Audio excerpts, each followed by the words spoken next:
Freezer meals? Yeah. Then you For put it in the crock the pot. apocalypse? No, for after we have the baby. Hello everybody and welcome back to my channel. So today I am doing a video that I mentioned a while ago and people were like, oh my gosh, do that video. I want you to do that video. Well, then our deep freezer broke and then we all got sick when I was like 39 weeks pregnant and hoping to make this video. But good news for y'all, still pregnant. So I'm 40 weeks and 1 day today and no real true signs of labor coming. So I figured let's do this. We also are in the process of moving into a rental. So we're building a house, we'll be in a rental for a little bit. So now we have two freezers because our closing here isn't for another month, but we already are starting our rental and our rental's like 5 minutes down the street. So I'm going to prep all this stuff and then send it over there for the freezer because I'm making freezer meals, a few freezer meals. So here are some tips that I have for freezer meals. One, I have no idea what I'm doing, so the tips are really, let's figure this out together. But two, find things that look appetizing to you, that are warm, that are healthy, right? Because so many of these freezer meals are like a pound of cream cheese and it's just a lot. And I'm sorry if you can hear my dog. She's over here sniffling.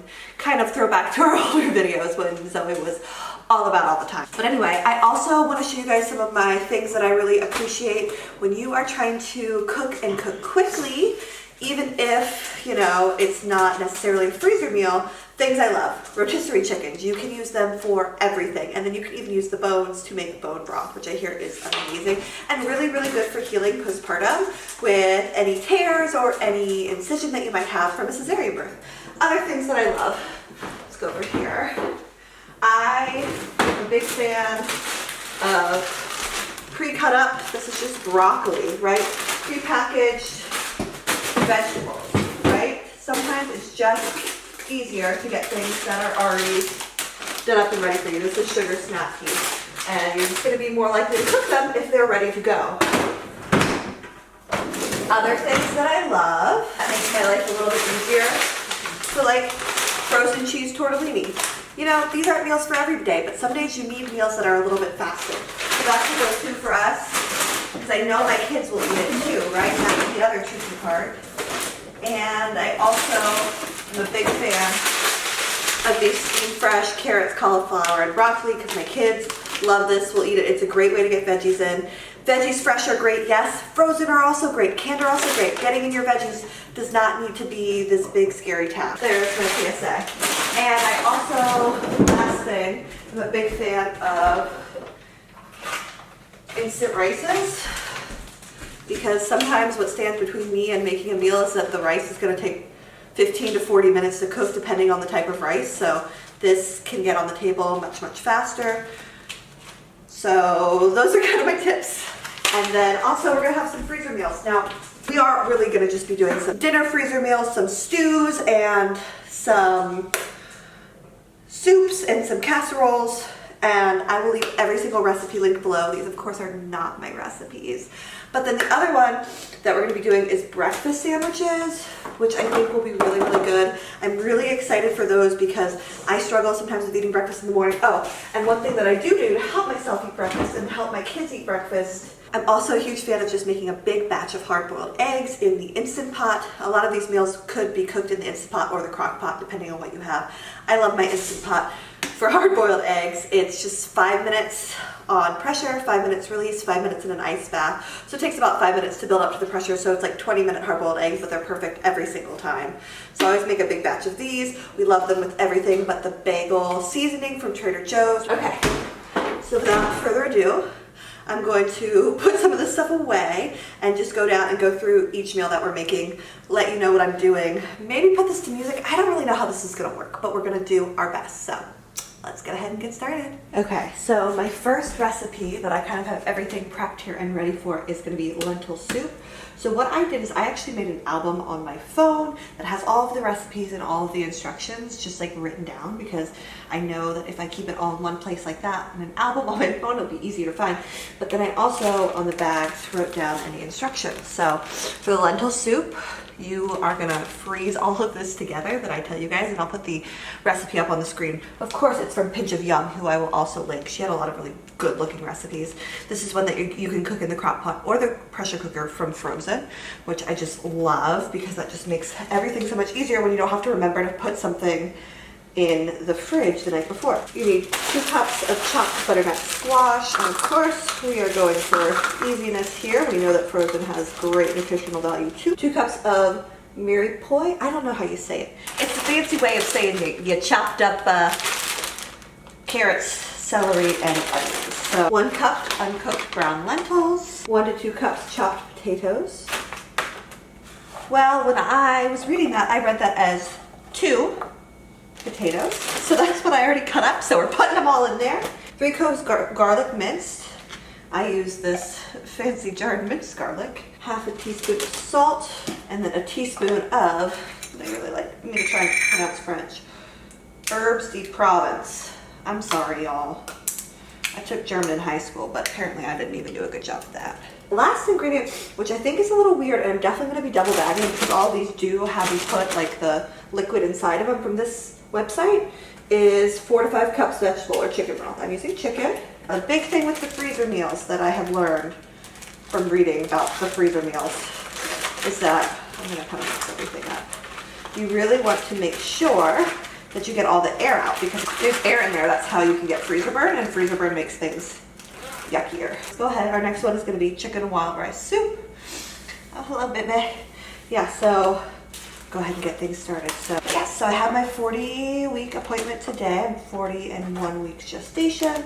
I did have them check my cervix because I wanted them to strip my membranes, which they did.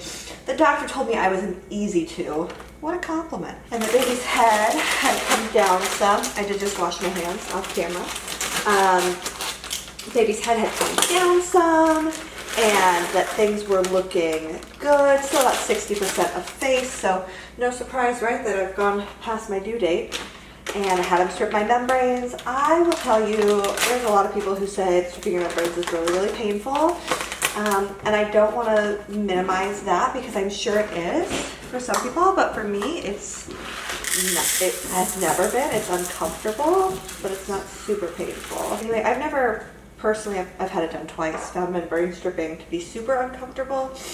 I think it really has to do with how open is your cervix, right? If the doctor is having to force their finger through your cervix, that obviously is going to be more uncomfortable. And the positioning of your cervix. So is your cervix tucked back behind the baby's head, which is a place it often is before labor because your body is trying to keep your cervix protected, or is it more of a midline? Mine was more of a midline position, and my cervix was an easy 2 centimeters, so it was pretty open already. But of course, you never have to get your membrane stripped, and you always can ask them to stop if it's really hurting you. Anyway, I'm not really telling you guys what I'm putting in this one. We're just playing around with this as we go along, but I will definitely have the recipe up on the screen and down below for you. The real question is, will my kids eat any of these? And I think it just depends on the kid and the day. But you know what? My kids will be nourished, they will be fed, they will be happy, and I don't want to be like, I'm the important one, but like, nourishing yourself after you have a baby is so, so, so important.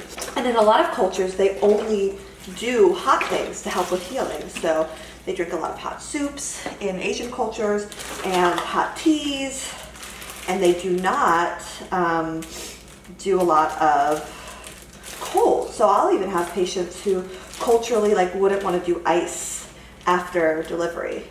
I changed up the angle slightly for this one because I just am feeling spicy. This is going to be some beef crock pot stew. So this is from Diary of a Fit Mommy, and hers you do not add the liquid in, you add it later. So that is better for leaking purposes for sure. So again, with the celery and the carrots and the onions. So during my appointment today, my OB was like, okay, Elizabeth, how much longer do you want to be pregnant? And I was like, you know, honestly, if I had a choice, not that much longer. And I guess I do have a choice, right? I can have an elective induction, technically for impending post dates or being close to 42 weeks being over my due date.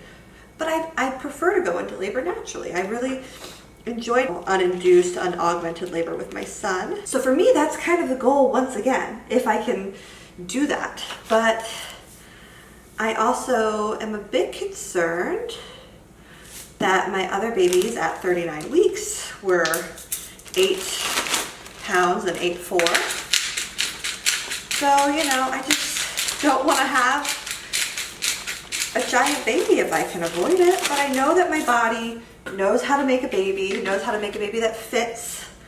And so our plan right now is that next Tuesday, so when I'm 41 and 1, if I was still pregnant, I will go in and have an ultrasound where they'll look at the amniotic fluid, they'll look at the size of the baby, they'll look and make sure everything is looking happy, healthy, safe. They'll also do a non-stress test for that same reason, to make sure baby is looking happy and healthy and safe. And then they will go ahead and schedule an induction if I want. From there, they're recommending, you know, that I don't go past 42 weeks because we know that the risk of a deteriorating placenta, the risk of stillbirth, everything kind of goes up around that 42, 43 week mark, which is why that's the recommendation. So I'm very, very hopeful that my patience will pay off and that I will go into labor by myself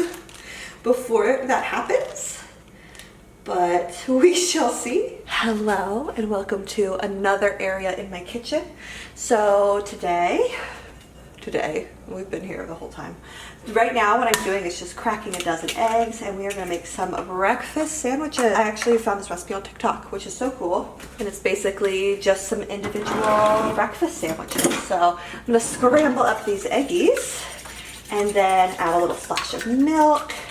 Honestly, all of these recipes would be so great to do with your kids during the day. I just obviously wanted to make a video for you guys and my children were not super conducive with that. Adding some milk to my eggs. The oven's preheated to 350 in case you were curious. But of course, again, I'm gonna leave all the instructions and everything for you. So then I'm just gonna put this in for 12 minutes and get started on my sausage. I have a savory turkey sausage, yeah. But you can also do no sausage, you know, just some cheese. You could do bacon. You have so many options. Okay, so I got all my meat cooked up, got my eggs cooked up. I did need to do the eggs a little bit longer than 12 minutes because I didn't use a baking pan like they did. I used like a casserole dish. So they're gonna be like a little bit thicker. Okay, so I've made all of those up. They look amazing. And then each one, we are going to individually wrap in cling wrap and then in aluminum foil to really kind of keep out the freezer bear.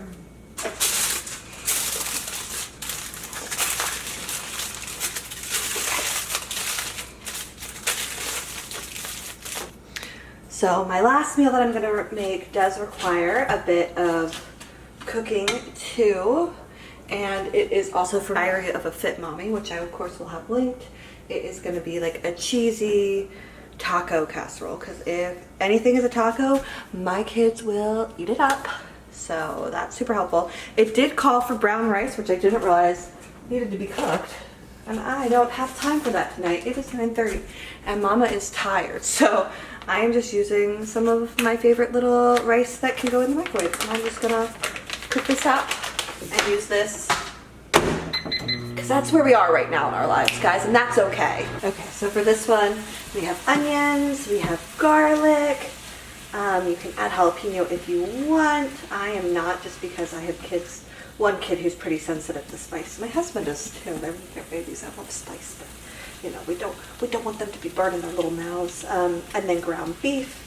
I'm just cooking that up, and then I'm gonna add some peppers and some seasoning. I'll leave linked on the screen. And we've already got our rice. We're gonna make, this is gonna be like a nice little casserole that you can cook from frozen. And again, We love the tacos. And please, like, no commentary on on how I am cooking or the utensils that I'm using, because half our stuff is packed and I'm a little limited with my kitchen supplies. And also, like, I'm not saying I'm a great cook. I'm proficient, we eat, but I'm just doing the best I can here, y'all. I'm not really sure how this video is gonna turn out. Okay, so now we're just gonna be adding our spices and then we will be good to go. Oh, we're gonna add some cilantro and some lime juice, really spice these things up. We are now removing from the heat. We're gonna add the rice. Yum, yum, yum. My kids love this. Spanish style rice with quinoa, peppers, and corn. I love when my daughter tells me, this is the best thing I've ever had, Mommy. And it happens sometimes. And sometimes she says, this is the worst thing I've ever had. So you win some and you lose some. And this is all gonna go in a casserole dish with some cheese right on top. So I'm gonna do that real fast. Okay, so there we have it. Topped with some cheese. I'm gonna let it cool down a little bit before I put some foil and wrap on it and throw it in the freezer. But let me zoom you all around because I want you to see the reality. It doesn't look super clean, right? But I'm hiding the incredible mess that there is now to clean up. And it's dark outside and I'm a mess and we're all messes together. And you know what? I'm gonna clean up this kitchen and go to bed. But I hope that this was helpful. I don't know if it's gonna be any good. I honestly have never made a video like this before, but it was kind of fun to chat and hang out and do a little bit of cooking. And I think one thing that could be really fun is if you're doing this by yourself, putting on some really good music or a podcast or something and just kind of losing your mind and making some meals and preparing for postpartum, because that is really, really, really, really important, right? We know that we spend a lot of time preparing for labor and the labor and delivery process and not really a lot of time preparing for postpartum. And part of postpartum healing is having yummy, nutritious meals for you that are easy to make, that you don't have to be on your feet making, and having readily available, which is why I love freezer meals. I'm really excited that I've done this for the first time ever. And if you have any other good freezer meal recipes, definitely leave them for everybody down below. Bye guys.